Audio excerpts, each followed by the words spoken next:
এমন পথ কেন বাঁচলে? তুবা বসা থেকে উঠে দাঁড়ালো, সাপ সাপ বলল, আমি এখানে যে কারণে এসেছি সেটার বিনিময়ে আপনি শুধু আমায় টাকা দিতে পারেন, এর বেশি কিছুই না। আরফিন তখনও শান্ত ছিল। একটু পর তুবার উদ্দেশ্যে বলল, বসো। হঠাৎ সে ধমকে সুরে বলে উঠল, বসতে বলছে। তুবা ভয়ে কেঁপে উঠল। এমন করে ধমক তার বাবা দিতে পারতেন। ভয়ে আড়ষ্ট হয়ে তুবা বসে পড়ল। তোমার সাথেই আমার নতুন পরিচয়, তাই আবারও বলছি, এক কথা বারবার বলতে আমার মোটেও ভালো লাগে না। মুখের ওপর না শব্দটা শুনতে আমি একদমই রাজি নই, আর এমনটা কখনো করবে না। হ্যাঁ, তোমাকে যেটা বলা দরকার ছিল, এখন থেকে আমি তোমাকে যখন আসতে বলবো তুমি তখনই চলে আসবে। আর লীলা নামের মেয়েটাকে আমি বলে দিয়েছি, ও তোমাকে আর কারো কাছে যেতে বলবে না, আর খোঁজ তোমার কাছে আসবে না। তুমি আমার জন্য পার্মানেন্ট, বুঝতে পেরেছো? তুবা কপাল কুঁচকে তাকিয়ে রইল লোকটার দিকে। লোকটার কথাগুলো অস্বাভাবিক লাগলেও নীরব রইল সে। ওয়াশরুম থেকে ফ্রেশ হয়ে এসে তুবা বিছানার উপর বসলো। হালকা গোল্ডেন কালারের একটা নাইট ড্রেস পরনে তার। গায়ে কিছু আছে কিনা বোঝারই কায়দা নেই। লোকটা তাকে একটা শপিং ব্যাগ দিয়ে বললো চেঞ্জ হয়ে নিতে। সেও তাই করলো। নিজেকে লোকটার হাতের পুতুল মনে হয় তুবার। আরফিনের হালকা ড্রিঙ্ক করে এসছে। তুবার দিকে কিছুক্ষণ তাকিয়ে পা থেকে মাথা পর্যন্ত দেখলো। তোবা, তুমি দেখতে খুব আকর্ষণীয়। তুবা পিছন ফিরে তাকাল। আরফিন এসে তুবার গালে চুমু দিল। তুবা দাঁত খিচে আনলো তখনই। আরফিন তুবার ঠোঁটের কাছে যেতে তুবা বলেই ফেলল, আমি মদের ভাজি গন্ধ নিতে পারি না, বমি আসে আমার। আরফিন কোনো উত্তর দিল না। তুবার ঠোঁটে খানিক স্পর্শ করলো মাত্র। তারপর তার ঘাড়ে মুখ ডুবিয়ে দিল। তুবা পাথরের মতো বসে রইল। আরে আধার রাত।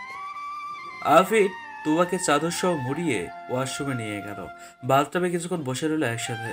আজ আরফিন তুবার দিকে অনেকক্ষণ তাকিয়ে খুঁটিয়ে খুঁটিয়ে দেখতে লাগলো। মনের কৌতূহলের বাসাটা আরো বড় হয়ে গেল তার। মেয়েটা যেমন আকর্ষণীয়, তেমনি কৌতূহল উদ্দীপনায় ভরপুর। তুবা একটা সুতির থ্রি পিস পরে বাইরে এলো।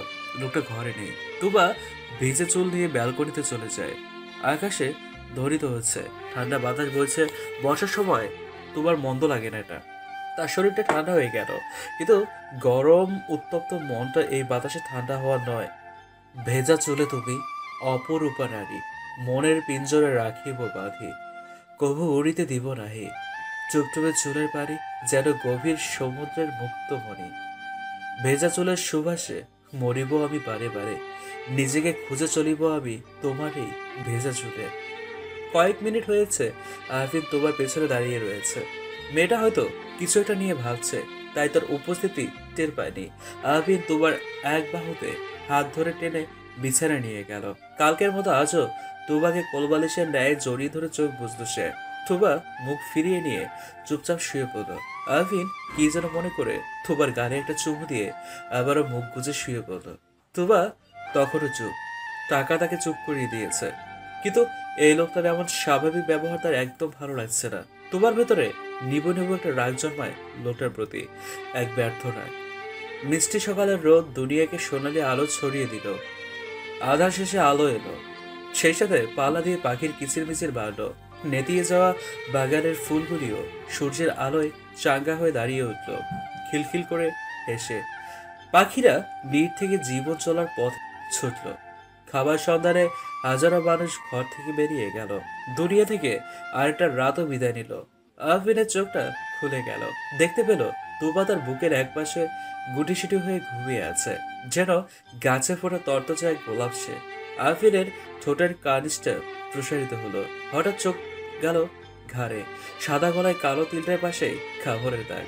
প্রথম দিন যে কামড়টা রাগের বসে দিয়েছিল, সেই কামড়ের দাগ। আরফিন আলতো করে দুটো আঙ্গুল রাখলো। তুবা জ্বালায় হয়তো ঘুমের ঘোরে কপাল কুঁচকে এনেছে। তাড়াতাড়ি হাত সরিয়ে নেয় সে। অবাক নয়নে তুবাকে দেখতে লাগলো সে। মেয়েটার দিকে তাকালে তার বুকটা কেন যেন শান্ত হয়ে যায়। মেয়ে, তুমি কি জাদু জানো, নাকি মায়া শক্তি আছে তোমার কাছে? আহ, কি করে আমার অশান্ত বুকটাকে শীতল করে দিতে পারো? আরফিন তুবার কপালের কোণায় লেগে থাকা চুলগুলো উপরে তুলে দিল। নরম গালে নিজের 2 আঙ্গুল দিয়ে স্লাইড করতে লাগলো। তুবার কপাল কুঁচকে এসছে দেখে আবির ফের তাড়াতাড়ি ঘুমের অভিনয় করে আগের মতোই শুয়ে পড়ল। তুবা পিটপিট করে চোখ খুলে দেখতে পায় আবিরকে। হালকা লোমযুক্ত সাদা বুকের এক কিনারে শুয়ে আছে সে। লোকটাও এক হাতে তাকে আঁকড়ে রেখে ওপাশে মুখ করে ঘুমিয়ে আছে। তুবা আবিরের ভারী হাতটা কোনো রকমে সরিয়ে উঠে পড়ল। আজ দেরি হয়ে গেছে উঠতে। মাঝরাতে ঘুম পাচ্ছিল খুব ঘুম পাচ্ছিল। তখন হয়তো অতল ঘুমে চলে গিয়েছিল। তুবা তাড়াতাড়ি ওয়াশরুমে গেল। ফ্রেশ হয়ে এসে টেবিলের উপর চোখ দিল, কিন্তু কালকের মতো আজ আর কোনো খাম নেই। তুবা বুঝতে পারছে না কি করা উচিত তাই কিছু না ভেবে ব্যালকনিতে চলে গেল সে। এখান থেকে নিচের খোলা গাছযুক্ত জায়গাটা বেশ সুন্দর লাগছে। তুবা ম্লান হাসলো। নীরবে অনেকক্ষণ দাঁড়িয়ে তুবা নিজের নিষ্ফল জীবন নিয়ে চিন্তা করতে লাগলো। অনেকক্ষণ পার হয়। হঠাৎ নিচ থেকে আসা ঘড়ির শব্দে তুবার ভাবান্তর হয়। সে পেছনে ফিরে তাকিয়ে দেখলো লোকটা তখনও ঘুমে। তুবা ভাবলো, আজকে তো আমার টাকা লাগছে না, দরকার পড়লে হাতে যেটা আছে সেটা দিয়ে চলে যাব। আর আমাকে যেহেতু কালকেও আসতে হবে, টাকাটা একবারে নিলেই হলো। এই ভেবে তুবা ব্যাগ নিয়ে বেরিয়ে পড়লো। নিচে নেমে এক মহিলাকে দেখে থমকে যায় তুবা। ভূত দেখার মতো চমকে উঠে দুপা পিছিয়ে নিল। জামা ফাঁক করে বুকে থুতু দিয়ে সেখানে হাত রাখলো। ভয়ে ভয়ে বলল, আপনি কে? মধ্যবয়স্ক মহিলা জবাব দিলেন না, কিন্তু তিনি তাকে দেখে অবাক হয়েছেন বলে মনে হচ্ছে না। তুবা চিন্তা করলো, একটা লোক কি নিজের মা যেখানে থাকে সেখানে কোনো মেয়েকে এনে তার সাথে রাত কাটাবে? তুবা চিন্তা করে পাচ্ছে না। তীক্ষ্ণ দৃষ্টি দিল মহিলার উপর। গলা পরিষ্কার করে বলল, আপনি কি ওই লোকটার মা? ও, তোমারই আসার কথা ছিল বোধহয়, তাই আফিন বাবা আমায় 2 জনে রান্না করতে বলছে। আমি তার একা রান্না ছাড়া আর কারো রান্না করি না। তাই কাল জিজ্ঞেস করেছিলাম কেউ আসবে কিনা। সে বলেছিল হ্যাঁ, কিন্তু রান্নাঘরে গিয়ে দেখে যেমন খাবার তেমনই, কেউ খায়নি। মহিলার কথা তুবার কপাল বিস্ময়ে কুঁচকে এলো। লোকটা কিনা তার জন্য খাবার রান্না করতে বললো, কিন্তু কেন? কিন্তু লোকটার নামটা শুনে ভালো লাগলো তুবার। খুব সুন্দর একটা নাম মহিলার। তবে রান্না করিয়েও খেতে বলেনি কেন? তুমি আফিন বাবার বান্ধবী, তাই না? তুবা কি বলবে বুঝতে পারছে না। আমতা আমতা করে হ্যাঁ জবাব দিল। মহিলাটি মুচকি হাসলেন। তুবাও হাসি বিনিময় করে বলল, আমি আসি। অমজায় নিয়ে মহিলাটি বললেন, এখন কোথাও যাবে? বসো, খেয়ে তারপর যাও। আমি আফিন বাবাকে ডাক দিই। উনি তো ঘুমাচ্ছে। মহিলার মুখটা কালো হয়ে গেল। তুবার আগ্রহ হলো। মনে হলো মহিলাটা কিছু জানে, বলতে চায়। তুবা জিজ্ঞেস করলো, কি হয়েছে আপনার? আফিন বাবা এমন ছিল না, নিয়ম মেনে সব করতো, কিন্তু এখন আর আগের মতো নেই। কখন কি করে নিজেও হয়তো জানে না। কোনো নিয়ম নেই, যখন যা মনে চায় করছে। কিছুই ঠিক নেই। কোনোদিন একটা সিগারেট পর্যন্ত খায়নি সে। একা একা ভালোই ছিল পড়াশোনার ব্যবসা নিয়ে। সে ছোট থেকেই দেখে আসছি, তাকে নিজের হাতে পিঠে করে বড় করেছি। জীবনে বড় ধাক্কা পেয়ে ছেলেটা এখন এমন পথে। মদ খায়, কোনো নিয়ম কানুন নেই, খাওয়া দাওয়া নেই, নিজের প্রতি কোনো যত্ন নেই, কেমন যেন অচেনা হয়ে গেছে। বলেই তিনি দীর্ঘশ্বাস ফেলে দিল। তুবার আগ্রহ জাগলো খুব। কেন? একজন ভালো মানুষ এমন হয়ে যাবেন? কি এমন ধাক্কা? তুবা জানার জন্য কিছু বলতে যাবে, তখন তার ফোনে রিংটোন বেজে উঠলো। বাসা থেকে কল এসছে। তুবা ভিতর সরে বিদায় নিয়ে ওখান থেকে বের হয়ে এলো। কলটা কেটে দিয়ে সে কল দিল।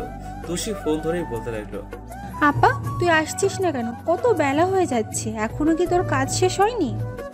না তুষি, আমি চলে আসছি, দেরি হবে না। তাড়াতাড়ি আয়। তুবা গেট থেকে পার হয়ে পিছন ফিরে বাড়িটা দেখলো। 2 সেকেন্ড তাকিয়ে ব্যাগ ঠিক করে হাঁটা শুরু করলো। রিক্সা চলছে নিজ গতিতে। তুবা বসে বসে ভাবছে, আজকাল ভাবনাই তার সঙ্গী, কিন্তু চোখ দুটি একজনকে খুঁজে চলেছে, যাকে তার দরকার। এলাকা দিয়ে যখন যায় কাঙ্ক্ষিত লোকটাকে পায় না। হতাশ হয়ে বাড়ি ফেরে, কিন্তু তাকে যে খুব দরকার ওর। হাতে থাকা টাকা দিয়ে তুষির জন্য কিছু খাবার নিয়ে গেল তুবা। যেতেই অভিমানী স্বরে বলল, সারা রাত আসো না, সকালেও কল দিয়ে আনতে হয় তোমাকে কাছ থেকে। কি এমন কাজ তোমার এতক্ষণ? পাশ থেকে শিরিন বলে উঠল, আল্লাহ জানে তোর বইনে এমন কি কাম করে, আল্লাহ জানে কার কাছে যায়। কি আকাম করে। তুবা শান্ত থেকে তুষির গালে হাত রেখে বলল, আমি তোকে বলেছিলাম না আমার আসতে দেরি হবে, তুই ঠিকমতো খেয়ে নিবি। অপেক্ষা কেন করিস বলতো? এমন আর করবি না, যখন খাওয়ার দরকার খেয়ে নিবি। আর এই নে, এগুলি তোর। বসা থেকে উঠে তুবা মায়ের দিকে তাকালো। যাই করি না কেন, 2 বেলা ভাত খেতে তো পারি, বোনের ওষুধ কিনতে পারি, সংসারে খরচ চালাতে পারি, আর কি চাই? আর তোমার এই কথাগুলি কবে বন্ধ হবে বলো তো? করবি তো, যা মন চাই করতি না। এমন খাওয়ানোর দরকার নাই, আমরা না খাইয়া মইরা যামু, তোর আকামের কারণে দরকার নাই। আল্লাহ নেয় না কেড়ে আমারে। শিরিন কাঁদতে কাঁদতে চলে গেলেন আঁচলে মুখ দিয়ে। অন্য রুমের দরজার সামনে গিয়ে তিনি কাঁদতেন। তিনি বুঝেছেন তুবার রাতের বেলায় কিসের নাইট ডিউটি, কিন্তু তবুও অসহায় জীবনের কাছে। তুষি বলল, আপা রাগ করিস না আমার কথায়, আম্মাও না কাঁদে। মেকি হাসির ব্যর্থ চেষ্টায় তুবা বলল, জানি আমি, আর আমার কথায় কিছু মনেও করি না। উনি কঠিন দেখাতে চাইলেও পারেন না। তুষিরে, মানুষের এক জীবনে সব চাওয়া পাওয়া পূরণ হয় না। আর এই দুনিয়াটা বড্ড কঠিন। এখানে কঠিন না হলে চলা যায় না রে। নরম হলে ভাবে দুর্বল, তাই পায়ে দুমড়ে মুচড়ে তারা চলে যেতে চাই। এই কারণেই কঠিন হওয়াই ভালো। তবে এখানে টিকা যায়। তুই এসব বুঝবি না, এখনো অনেক ছোট। তুই বড় হ, দেখবি দুনিয়া। সেখানে থাকা নানা রূপী মানুষদের চিনে ফেলেছিস। এবার তুই থাক, আমি গোসল সেরে আসি। আচ্ছা আপা। বুক ফাটা কষ্ট নিয়ে তুবা বাথরুমে ছুটল। আলফিন ঘুম থেকে উঠে দেখে 12টার উপরে বাজে। আশেপাশে তাকিয়ে তুবাকে সে পেল না। নিচে নেমে ফরিদা আন্টিকে জিজ্ঞেস করলো তুবার কথা। তিনি জবাব দিলেন, সে তো চলে গেছে। চলে গেছে? হ্যাঁ বাবা, বসতে বলেছিলাম, বসেনি। তোমায় কিছু বলে গেছে আন্টি? আচ্ছা ঠিক আছে। আফিন বাবা, মেয়েটা দেখতে কিন্তু মিষ্টি। আলফিন শুধু একটু হেসে উপরে চলে গেল। ড্যাম ইট, আজও চলে গেল। খাম রাখিনি, ভেবেছি অপেক্ষা করব, কিন্তু তা না করে আজও চলে গেল। স্টুপিড মেয়ে একটা। তুবা বাথরুম থেকে গামছা চুল পেঁচিয়ে বের হতেই ফোনটা বেজে উঠল। আলফিন কল দিয়েছে। তুবা তার কল পেয়ে চিন্তিত, ভাবছে এখন কি আবার যেতে হবে নাকি? তুবা ফোন নিয়ে একতলা বাড়ির ছাদে চলে গেল। এত না ভেবে সে কলটা ধরল। হ্যালো, আচ্ছা তোমাকে কি আমি যেতে বলেছিলাম? কি হলো? আর টাকা না নিয়েও চলে গেছো? আমি ভাবছি কাল একসাথে নিয়ে নিব। আর আপনি ঘুমাচ্ছিলেন? আগে আগে ভাবতে যাও কেন তুমি? এত বেশি বেশি ভাববে না। Damn it. আলফিন কলটা কেটে দিল। তুবা কিছু বুঝলো না, মনে মনে বিড়বিড় করলো। কি অদ্ভুত লোক। এরপর নিচে গেল। রাগে কিটপিট করছে আলফিন। এই মেয়ে আমাকে যেমন শীতল করে তেমনি উষ্ণ করে তোলে। কি অদ্ভুত মেয়ে। খাবারের জন্য ফরিদা আন্টি ডাকতে এলেন আরফিনকে। নিজ থেকে ডাক দিতে আন্টি, আমি চলে যেতাম। তুমি যে কাল রাতে খাওনি, কি মনে করেছো বলো তো? যার জন্য খাবার বানাতে বললে সেও খায়নি, যা রান্না করে গিয়েছে তাই আছে। আন্টি তুমি জানো না, আমার কথা না শুনলে, মুখের উপর কথা বললে আমার মাথায় রাগ উঠে যায়। তাই তখন বলেনি, আর পরে ভুলে গিয়েছে। আচ্ছা এখন খাবে, নিচে চলো। আমি একটু অফিস যাব। খেয়ে তো যাবে। আচ্ছা যাও তুমি, তোমার সাথে কি আর পারা যাবে? দিনটা তুবার জন্য ভালোই কাটে। ও বাড়ি থেকে এসে গোসল করে লম্বা একটা ঘুম দেয়। দুপুরে উঠে খেয়ে শুয়ে তুষির সাথে গল্প করে। বিকেলবেলায় রান্নায় একটু সাহায্য করতে গেলে শিরিন দেন না। তুষির মাথায় বিলি কাটতে কাটতে নিজের দুঃখে হারিয়ে যায়। তবুও ভালোই লাগে এই সময়টা তার। প্রতিদিনকার মতো আজও তুবা তার চাকরির পথে ছুটল। আলফিন আজ তেমন কথা বলেনি। কোথা থেকে এসে যেন বলল, খাবার খেয়ে এসেছো? তুবা নিশ্চুপ হয়ে আছে। কি হলো? হুম, মনে হচ্ছে না। আচ্ছা নিচে চলো, খাবে। পেট ভরা আছে। তুবা বারবার বলতে ভালো লাগছে না, চলো। আপনি যান, আমার খিদে নেই। বলেই তুবা পিছনে ফিরে গেল। আফিন তুবার কাছে গেল, বাহুতে বেশ শক্ত করে চেপে ধরল। তুমি যাবে না মানে আমাকে জোর করে নিতে হবে? হাতটা ছাড়ুন, যাচ্ছি, ছাড়ুন। আফিন হাতটা ছেড়ে দিল। তুবার সাথে সেও নিচে গেল। তুবা চারপাশটা দেখছে। তখন আফিন বলে উঠল, সকালে যাকে দেখেছিলে তিনি এখন নেই, তাই না খুঁজে খেয়ে নাও। উনি আপনার কে হয়? আফিন কিছু না বলে তুবার দিকে তাকালো। তুবা চোখ নামিয়ে ফেললো। সাথে সাথে কি তীক্ষ্ণ দৃষ্টি। এসব তোমার জানার কথা না। যে কাজের জন্য এসেছো তাতে শুধু টাকাই নিতে পারো, এর বেশি কিচ্ছু না। চুপচাপ খেয়ে ওঠো। তুবার রাগ হলো, মনে মনে বলল, আমার কথা আমাকে ফিরিয়ে দিল লোকটা। খারাসের মতো কথাবার্তা। নাক ফুলে গেল তুবার। অপর পাশে বসে থাকা আফিন আর চোখে কপাল কুঁচকে দেখলো তাকে। লাল হয়ে গেছে তুবার মুখ। আফিন ঠোঁট টিপে হাসলো। লোকটা আসছিল না দেখে তুবা ব্যালকনিতে ছিল। বাতাসে লম্বা চুল এলোমেলো হয়ে যাচ্ছিল। তুবা কালো একটা শাড়ি পরে আছে, পাতলা একটা শাড়ি। খোলা চুল দমকা হওয়ার সাথে সাথে নেচে চলেছে আপন মনে। খুলে দাও এই চুলের বাঁধন, অবাধ্য হয়ে না হয় সে বাতাসে উড়ুক। ইচ্ছে হয় হারিয়ে যায় খোলা চুলের গভীরতায়। খোলা চুল, তুমি বলে দাও কেন মুগ্ধ না হবে কেউ তোমার মায়ায়? লম্বা একগুচ্ছ কালো কেশ পুরুষের মনকেও প্রভাবিত করতে পারে। আফিন তোমাকে পেছন থেকে জড়িয়ে ধরলো। তোমার পেটে টেনে ধরে আফিন নিজের সাথে মিশিয়ে দিল। চুলের মাঝে মুখ ডুবালো।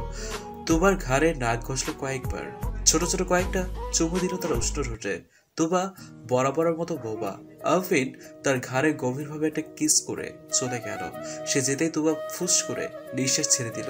চোখগুলি চিকচিক করে উঠল তার। সামান্য সময়ের ব্যবধানে আফিন আবারও ফিরে এলো। তুবা তখনও ওখানে আগের মধ্যে দাঁড়িয়েছিল। আফিন গিয়ে তুবার ঘাড়ের চুলগুলি সরিয়ে দিল এক পাশে। তুবা বুঝতে পারে না এই লোকটা চলাফেরা। হঠাৎ ঘাড়ে ঠান্ডা কিছু অনুভব করলো। আফিন আলতো হাতে নিজের দেয়া কামড়ের স্থানে মলম লাগিয়ে দিল। এরপর তুবার দুই বাহুতে ধরে নিচের দিকে ফেরায়। দুই গালের পাশে দু হাত রেখে আফিন তুবার চিকচিক করা চোখ মুখ দেখতে লাগলো। চোখে তার নেশা, মনে মাতাল করা অনুভূতি। সে বলছে না এত অনুভূতি কোত্থেকে চলে আসে তুবার কাছে থাকলে। আফিন নেশা ভরা চোখ দিয়ে তুবাকে দেখছে। সমান্তালে তুবাই আফিনের চোখের দিকে তাকিয়ে আছে। চোখের ভাষা বোঝার চেষ্টা করছে। নির্লিপ্ত চাউনি। নরম কোমল সুরে আফিন বলল, কি আছে তুবা তোমার মাঝে? কেন এত টানে আমাকে তোমার দিকে? 2 দিনে কি এমন করলে আমাকে? কোনো তাবিজ মন্ত্র দিয়ে বশীভূত করলে নাকি আমাকে? বলো তুবা, বলো।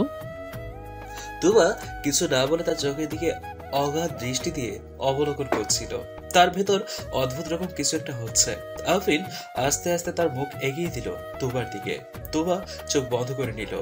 তুবার নিবদ্ধ চোখ মুখ দেখে আফিনের ভেতর আরো শিহরণ বইতে লাগলো। আলতো করে সে তুবার নরম ঠোঁট স্পর্শ করলো। তার অতল ভূতিতে আস্তে আস্তে উপনীত হলো। তুবার গরম নিঃশ্বাস আফিন বুক ভরে নিচ্ছে। তুবার গলায় লেগে থাকা চুলগুলি সরিয়ে দিয়ে আফিন সেখানে ঠোঁটের পরশ দিল। তুবা নিজের শাড়িতেই খাপচে ধরল। লোকটা স্পর্শ আজ অন্যরকম, কেমন আলাদা আলাদা। আফিন কিছু সময় পর তুবাকে কোলে তুলে নিল। নেশাগ্রস্তের মতো বলে উঠল, কালো শাড়িতে আমার তুবাকে এক টুকরো বিষণ্ণ লাগছে। তোমাকে তো টকটকে লাল রঙে মানায়, সেই প্রথম দিনের টকটকে লাল রঙের শাড়ি।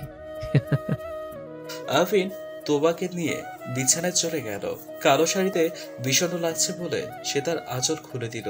তোবার কানের লতির কাছে মুখ নিয়ে ফিসফিস করে বলে উঠল, তুবা মানে আমার নেশা, মাতাল করা এক নেশা। আফিন আজ 8টায় উঠে গেছে।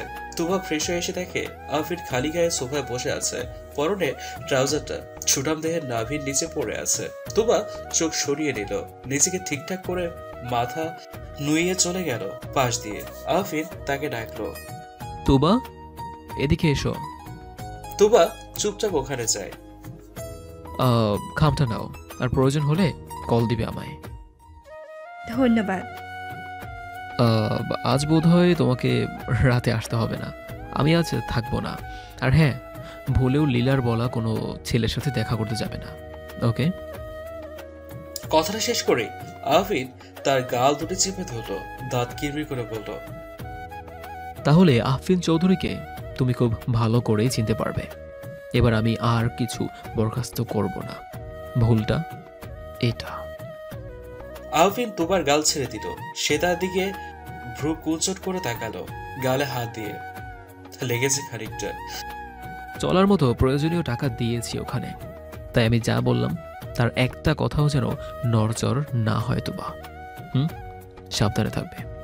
আফিন এবার তুবার গালে আলতো হাত রেখে কপাল এগিয়ে আনলো। কপালে গভীর কোমল একটা পরশ পড়ল তুবার। এই প্রথম হয়তো লোকটা তার কপালে চুমু খেলো। তুবার কাছে বিষয়টা কেমন যেন অন্যরকম লাগলো। ভেতরে দৌড়ে কিছু একটা ছুটে গেল।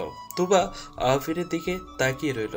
তার এমন কাজে তুবা খুব অবাক হয়েছে। আফিন নীরবে ওয়াশরুমে চলে গেল। তুবা তখনও কেন যেন ঠাই বসে আছে। চোখের পাতা পড়ছে না তার। শুনলে এখনো তাকিয়ে আছে সে। লোকটা আসলে অদ্ভুত। অদ্ভুত তার কাজকর্ম। কখন কি করে বোঝা যায় না, বোঝা বদ্ধ মুশকিল। ভেতরে কেন যেন লোকটার প্রতি একটা টান অনুভব করছে সে। তোমার মনটা আজ ভালো। কাজ থেকে ছুটি পেয়েছে সে আজকে ছোট। আজকে ছুটিটা দরকার ছিল, কাকতালীয় ভাবে হয়েও গেল। খুব ভালো লাগছে তার, মনটা ফুরফুরে। রিক্সা না নিয়ে হেঁটেই চলেছে একা পথে। দোকান থেকে সে তুষির জন্য ঔষধ আর ভালো কিছু খাবার নিয়ে বাড়ি ফিরল। আজও ফেরার পথে গলির আনাচে কানাচে কাঙ্ক্ষিত লোকটাকে খুঁজছে, পায়নি। তুবা গিয়ে তুষির কাছে নিচে বসলো। তার গালে হাত বুলিয়ে দিতে দিতে বলে উঠল, দেখ, আজ তাড়াতাড়ি এসেছি। তুষি বলল, দেখবি আমরা খুব তাড়াতাড়ি একসাথে হাঁটবো। তোর পায়ের চিকিৎসা করব আমি। সত্যি আপা? একদম সত্যি। তোর পা ঠিক হয়ে গেলে আমরা এই শহর ছেড়ে অনেক দূরে চলে যাব। ওখানে একটা বুটিক শপ খুলে জীবন চালাবো। আপা তুমি সত্যি বলছো? আল্লাহ চাইলেই হবে। তুষি খুব খুশি হলো। শিরিন খাবার দিয়ে গেল দু বোনের সামনে। তুবা তুষিকে নিজে হাতে খাইয়ে দিল। আজ সে ঘুমায়নি। রেডি হয়ে বাসা থেকে বের হয়ে পড়ে। শহর থেকে অনেক দূরে একটা গ্রামের মতো জায়গায় এসছে তুবা। নীরব শান্তির পরিবেশ সেখানে। তুবার মনটা ভালো হয়ে গেল। আগেও আসার মতোই শান্তি লাগছে। তুবা একটু হেসে হাঁটতে লাগলো। অনেক দূর চলে এসছে। আর একটু দূরেই এতিমখানাটা। তুবা বুকে শান্তি পুষে রেখে এগিয়ে গেল সেখানে। ভেতরে যেতেই বাচ্চারা এসে তাকে ঘিরে ধরলো। তুবা হাসি মুখে তাদের মাথায় হাত রাখলো। ম্যাম তুবাকে দেখে হেসে ভেতরে চলে যায়। তাদের নিয়ে তুবা বড় বটগাছটার নিচে চলে গেল। শত বছরের বটগাছটার পাশ ঘিরে সুন্দর পাকা করে বসার ব্যবস্থা করা হয়েছে। তুবা ব্যাগটা রেখে বাচ্চাদের সাথে কথা বলতে লাগলো, কিন্তু কিছুই বোঝা যাচ্ছে না। কে কি বলছে তা বোঝার মতো উপায় নেই। সবাই একসাথে পাখির মতো কিচিরমিচির করছে। তুবা খিলখিল করে হেসে সবাইকে শান্ত করলো হাত উঁচু করে। বাচ্চারা সবাই চুপ চুপ, কোনো কথা নেই। তুবা আবারও বলল, কেমন আছে আমার মিষ্টি বাচ্চারা? সবাই একসাথে জবাব দিল। ভালো, তুমি কেমন আছো মিষ্টি? তুবাকে তারা মিষ্টি বলে ডাকে। সে প্রতি বছর এই দিনটা এখানে আসে। এই এতিম বাচ্চাদের সাথে বিকাল পর্যন্ত কাটায় সে। এতিম হয়ে এতিম এই বাচ্চাদের সাথে দিনটা কাটালে ভালোই লাগে তার। এতিম হওয়া জ্বালাটা সে বোঝে। আজ তার মার মৃত্যুবার্ষিকী। তো এবছরে এই দিনটা সে এমন মানুষদের সাথে থাকে, এদের জন্য সামান্য খাবার নিয়ে আসে। তুবা জবাব দিল, আমিও ভালো আছি আমার বাচ্চারা।